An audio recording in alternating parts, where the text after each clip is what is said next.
Yep, so welcome to Phenotype February update number 2. We're on day 15 of our halfway through our journey through 28 days, 28 phenotypes, and many, many more lessons learned. I just wanted to use this 20 minutes together to highlight some of the work that's been done for those who haven't joined the conversation, to again encourage and plead with you to join the conversation that we're having. And also to try to get some insights from all of you who have been watching and participating to hear what what is your favorite Phenotype February fun fact that you've learned thus far.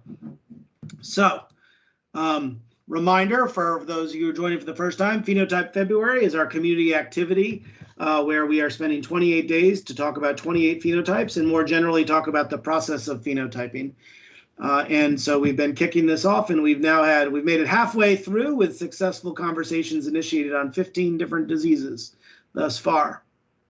And those are all coming from our list of phenotypes that you all voted on at the start of the month as targets that we were going to go after. Craig posted this link. I'll just remind you again, if you go out to odyssey.org/phenotype February, you're going to see where you can jump into any of the discussions, or you can just go out to the Odyssey forums, which is still unfortunately spelled with an F, but forums.odyssey.org, and you can go check that out. And to Christoph's point, what does it actually mean to join this conversation?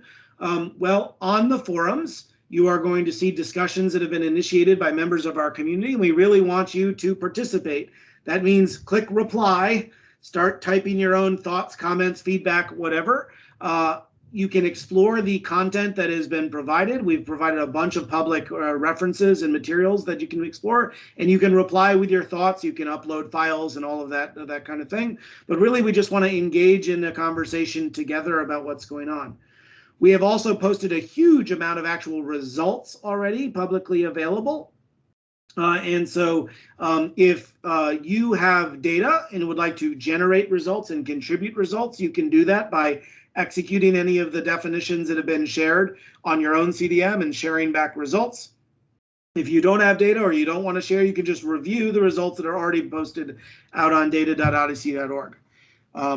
And actually, I need to update my slide because the invitation to lead a discussion, we've had enthusiastic feedback from the community. So we now actually have 28 people who have volunteered to lead the conversations. And so that's already taken place. But we don't need to limit Phenotype February to 28 phenotypes. If anybody would like to add additional conversations on additional phenotypes, the more fun, the merrier.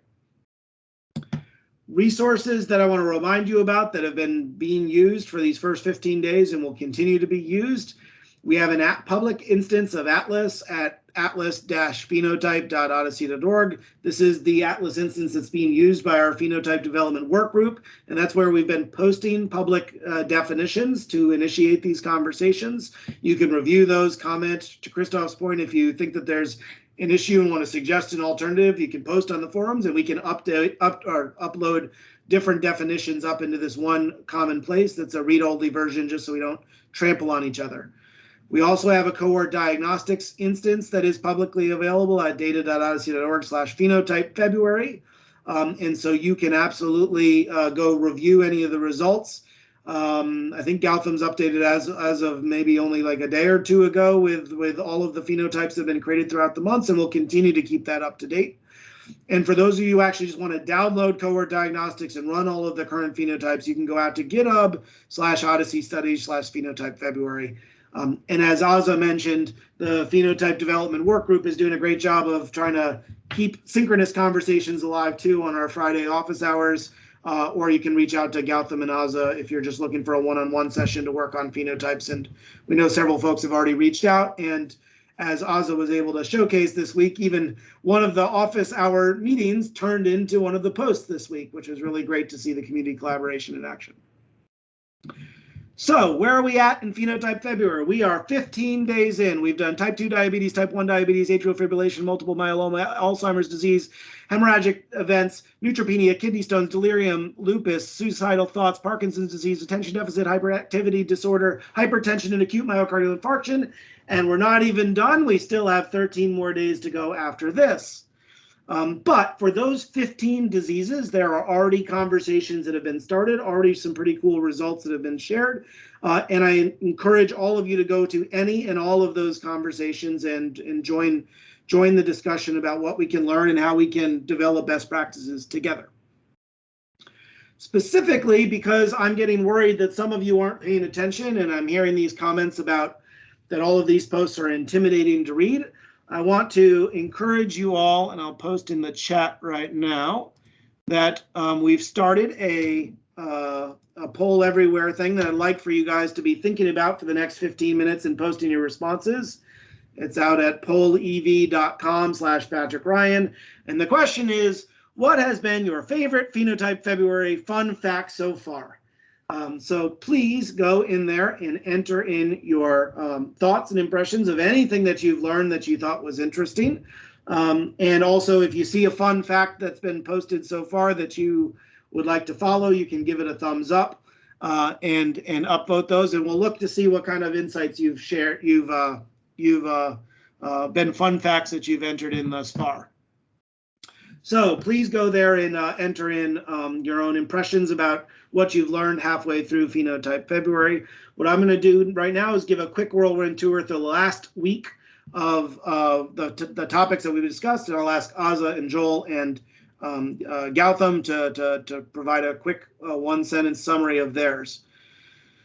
Day 8, we did kidney stones. My fun fact for kidney stones was that I had to go all the way back to read about the incidence of recurrent kidney stones in the Royal Navy back in the 1960s to be able to understand the current state of knowledge of this disease. That is freaking crazy that that's the current state of knowledge, but nonetheless, we could show that how we could use Odyssey tools to actually create phenotypes and see the impact of our phenotype definitions on the recurrence of disease. Azza. Fun fact for delirium. I got confused halfway through delirium. What is delirium and what am I looking for? Because I started with thinking that I understood what delirium, but then the more I read, I realized that, well, sometimes we're talking about hospitalized delirium, and that's a very specific situation. That's very different than people showing up to the hospital with delirium. So I understood the value of understanding the clinical idea before you touch anything and know what your target is. Very good. Thank you, Azza. And also special gold stars for Azza for being the first volunteer in our community to initiate a conversation, which was wonderful to see. That not only did she initiate a conversation, but actually was all started on 3 days earlier on Friday when the office hours we had a request of, hey, do you know how to phenotype delirium? And this has now turned into a great community contribution. So thank you, Azza, for that. Joel led us on day 10 for lupus. Joel, what was your fun fact?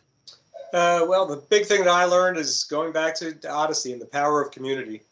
Some of the contributions that people have put in, especially shout out to Ajit and his colleague at Amgen, who gave some helpful suggestions for it, and I think they're going to be big improvements to the algorithms based upon what they said.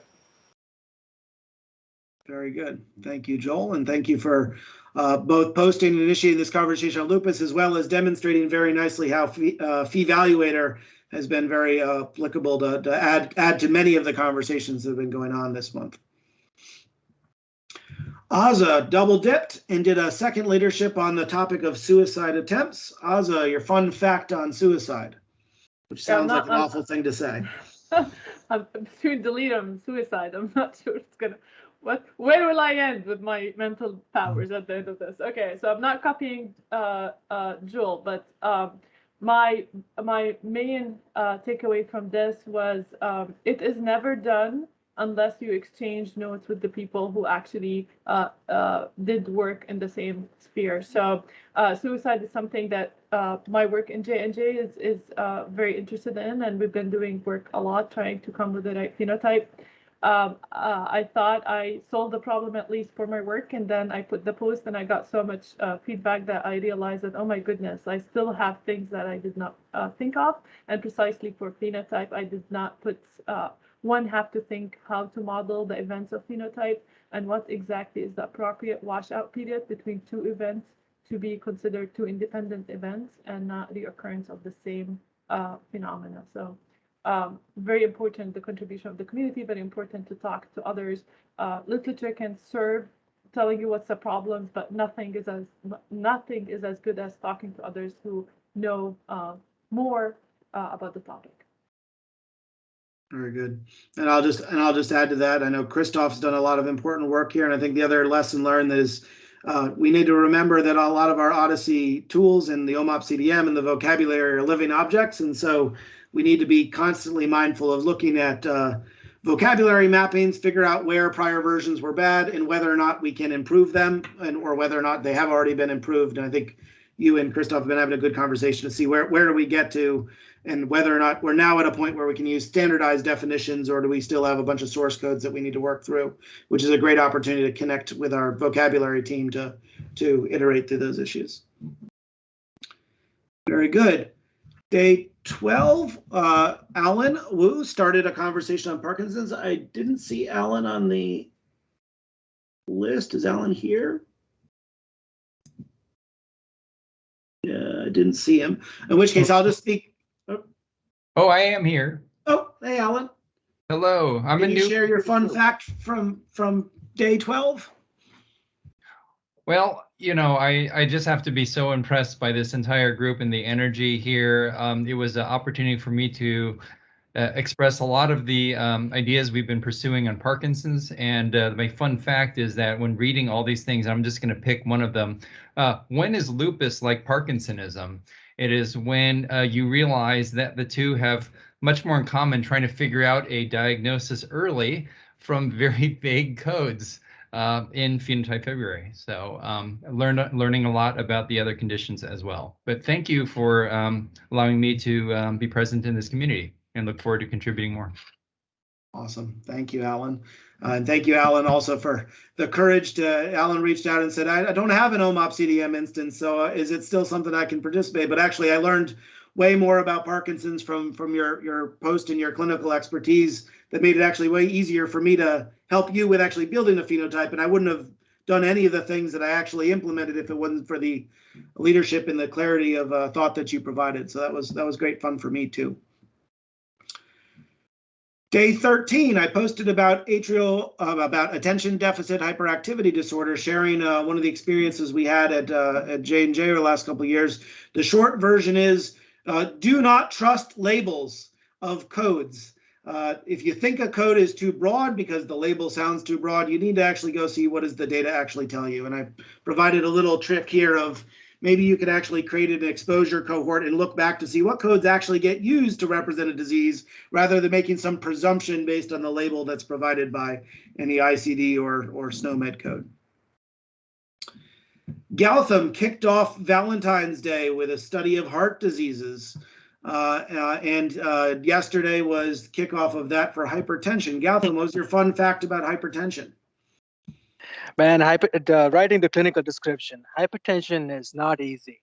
It was a long, I had to read a textbook, write a summary on it, and so on and so forth. But the time that was spent on clinical description was worth it, because it just sped up the rest of the steps of phenotyping. So my fun fact and my learning is, spend all the time you want on writing the clinical description, because that's going to help you, and you're going to avoid things that Azza experienced. She started with confusion, she started with delirium, and it was very useful learning.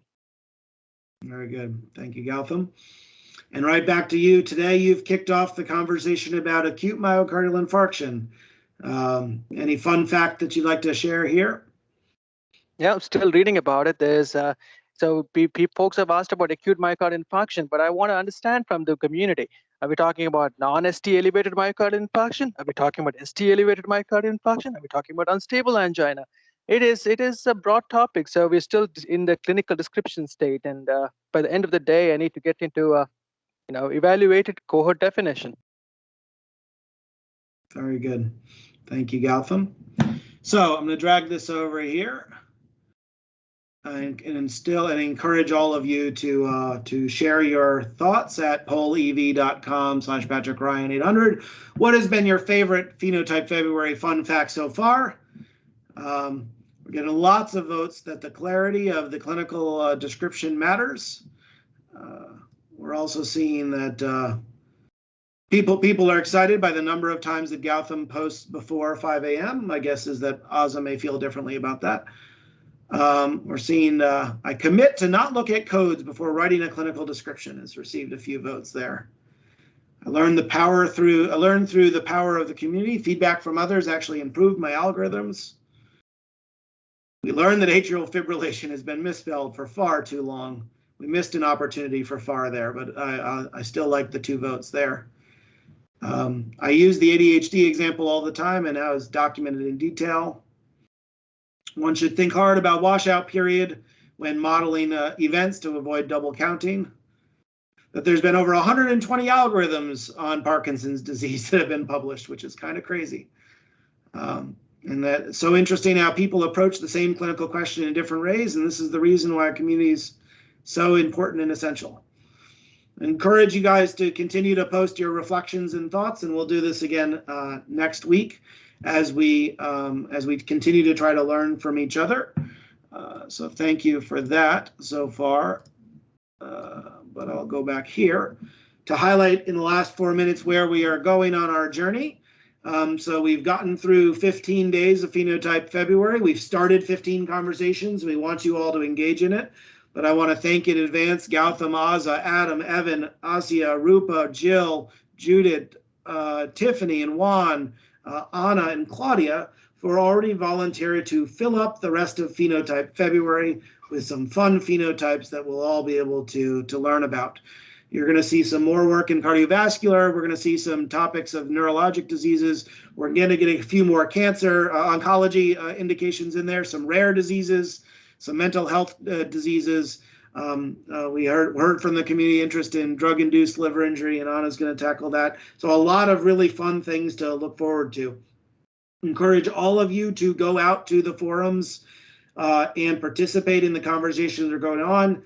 Just to be clear, you should not be intimidated or scared just because there's lots of words out there. If you have a 1-sentence comment of something that was interesting, insightful, or a question that you want to get clarity on, just hit reply and post your comment.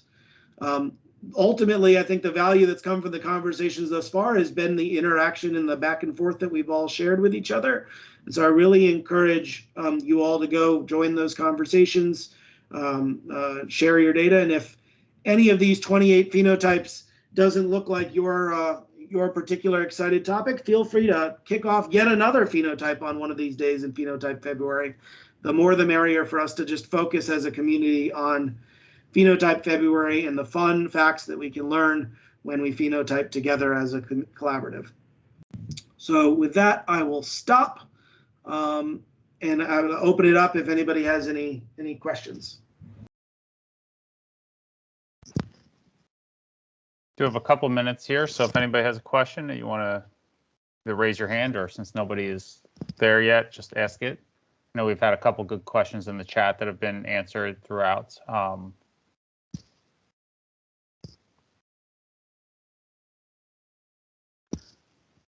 Okay, well, we do have the forums. That is a great place to ask any questions on any of these phenotypes. And I will echo what Patrick said, is that this has been kind of an amazing demonstration of what community can do. The number of people that have led, the number of people who have commented, asked questions. It's really exciting to see, and it's exciting to hear what Azza said earlier about the interest that's going into this, and maybe a little hesitation about starting it, but just showing interest in getting involved and joining these one-on-ones or the phenotype calls on Fridays is just another step towards, assisting the community and Odyssey moving forward. So thank you to everybody who has been involved in this. Thank you to Claire and Patrick for leading your discussions. If you could share your slides, we've already had interest in these slides. We'll get them on the community calls page later, as well as the video from these presentations. So if there are no other questions, thank you everybody for joining. Happy middle of Phenotype February. 7 great discussions to come, and we'll see you next week. Have a great week, everyone. Thank you.